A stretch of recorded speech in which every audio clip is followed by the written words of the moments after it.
Red Zone TV kwoli webale kubanga okyagoberera yonna gy'osinzira okubanga gy'otulabira kyokola kya mutawaana gwa na akyatambula naffe ku mukutu gaggadde ogwa Red Zone TV atannaba kubanga osubscribinga kirira wansi awo olaba ekigambo subscribe kikwateko nkiddamu ate ojja kuba tomisinga nsonga yonna. Olunaku olwaleero Parliament etandise okubanga egendamu embeera gy'oyinza okubanga ojjukirako eyaliwo ne mu mwaka gwali ndowooza yali 2018 mu biseera bya togikwatako wetwogerera ng'ababaka ba Parliament naddala abava ku ludda oluvuganya batandise okuddamu enteekateeka zaabwe ez'okusimba Nakakongo nga Nakakongo bamusimbira enteekateeka eya gavumenti ey'okuddira ekitongole ekya UCDA okubeera nga bakijjawo emirimu gyakyo gibeere nga gidda mu ministry ey'ebyobulimi. Ekitongole kino ekimanyiddwa nga Coffee Development Authority, Uganda Coffee Development Authority, ekibadde kimanyiddwa nga ekitongole ekiyamba ku balimi okutumbula omutindo gw'emmwanyi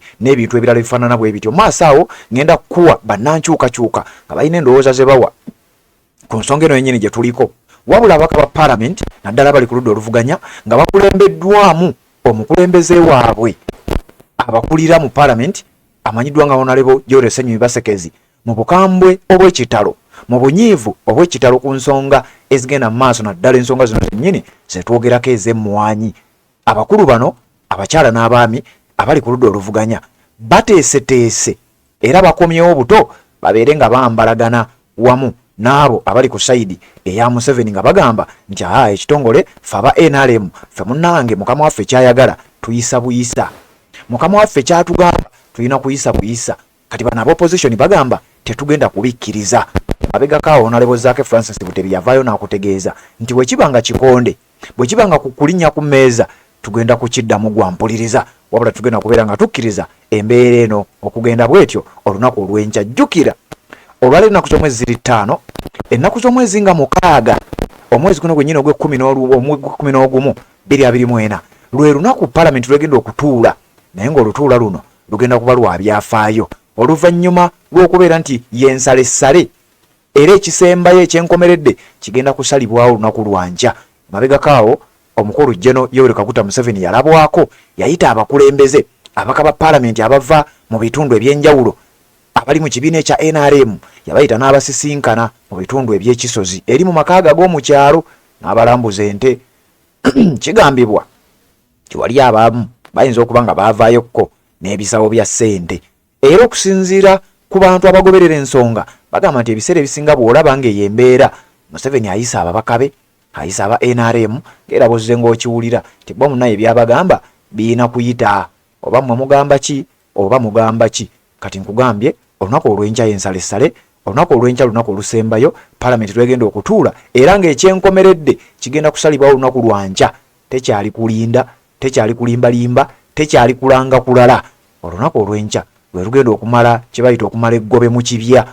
Abasajja lwe bagenda okwereega ebikya n'abakazi mu Parliament okulaba ddala ekitongole ekiggyibwawo oba tekiggyibwawo. Akakiiko aka Buganda Caucus akakulemberwawo Honorable Mwanga Kivumbi nabo baakalambidde bagamba tetugenda kukkiriza era Mwanga Kivumbi yavaayo n'ategeeza nti yayogedde n'omukulu embeera n'aba nga atagimunnyonnyola oba oyagala oba toyagala bino tebigenda kuyita. Kakati Leader of Opposition Honorable Ssenyonyi Basekezi ngenda kulaga akatambi wano asisinkanye ababaka abali ku ludda oluvuganya nga ye Leader of Opposition ne babako ensonga ze bakubaganyako ebirowoozo era ensonga zibadde nnyingi nnyo omuvudde n'emboozi oba akatambi ako nga kensoso kuwa nga ababaka beekyanzeemu awo bagamba ssebo leave our coffee. Babadde babaka ba ludda luvuganya nga si ba kibiina kya NUP bokka wabula abo abakkiririza mu kitongole kino okubeera nga kisigalawo nga bakulembeddwamu Honorable Ssenyonyi Basekezi bakedde ku Parliament mu kitundu ekimu ne baba nga ate bakuba olukiiko lwabwe okusinziira ku mukutu ogwa Parliament Watch ogutuwa ebiva mu Parliament. The MPs of the opposition caucus as scheduled to hold a press briefing at Parliament today. Zabadde ssaawa nga 3 ez'okumakya olunaku olwaleero omukulu guno ne batutegeeza nti ku ssaawa 6 n'ekitundu abakulu okuva ku ludda oluvuganya nga bakulemberwamu Ssenyonyi Basekezi Leader of Opposition the vibrant one bagenda kubanga bafuna kye bayita press conference oba press briefing bogereko eri bannamawulire mu conference hall B okulaba nga bannyonnyola kiki ekigenda okuddako.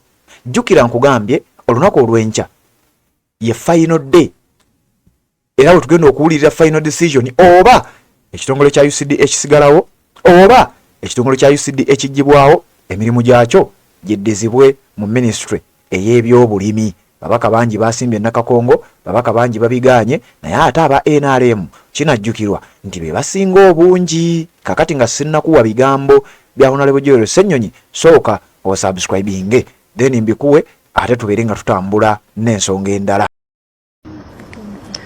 Tomorrow we are going to start from where we stopped.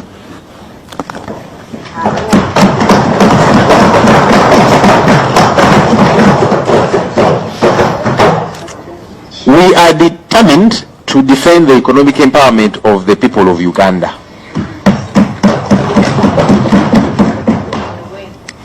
There has been many threats. As you entered the precincts of Parliament today, you saw the whole building was cordoned off. We have heard that tomorrow is going to be worse. They're going to deploy all manner of military in uniform, plain clothes, including inside the building. That's okay. We are not here at the invitation of any of those people. We were sent here by our voters. And so we shall do exactly that. No one is going to intimidate us. Yeah, because no one wrote us an invitation and said, I would like you to come and sit in this house. No, each of us here has been sent by the people who sent us. And those people are happy with the work that we are doing. In fact, they want us to do a lot more. And that's what we are going to do. So, if anyone has got ideas to try and intimidate any of us, because we hear they are planning to arrest some of us and that kind of thing, we have been arrested too many times. That's no longer something you can use as a threat to us. So, we shall be here tomorrow to defend the economic empowerment of the people of Uganda. And you see, the good thing is we know the rules, we know the